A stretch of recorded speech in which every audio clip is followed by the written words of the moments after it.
hurmatli bankimiz mijozlari, hurmatli fuqarolar, bugun muhtaram Prezidentimiz tashabbusi bilan tashkil etilgan 3 yil tajribasi asosida uchrashuvlar yig'ib turibmiz. Bu uchrashuvlarda asosiy maqsad siz tadbirkorlarning muammolaringiz, takliflaringizni bilib, o'rganib, o'sha orqali yangi ish o'rinlari yaratishga qaratilgan.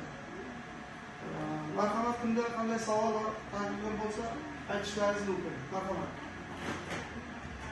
Sizlarda qanday imtiyozli kreditlar bor? Rahmat. Savol uchun.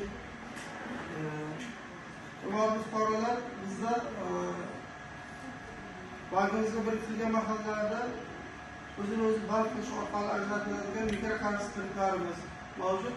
Bundan tashqari yaqinda oilaviy tadbirkorlik yo'nalishida beriladigan kreditlar ham biz orqali moliyalashib bo'ladigan bo'ldi. Bulardan mahalla loyihasi krediti, biznesga ko'mak kreditlari mavjud.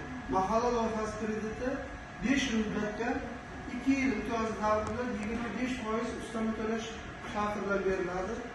Biznesga ko'mak krediti 4 yil muddatga 6 oy imtiyozli davrida 25% shart bilan ajratiladi. Bu o'sha fuqaroning plastik kartasiga o'tkazib beriladi.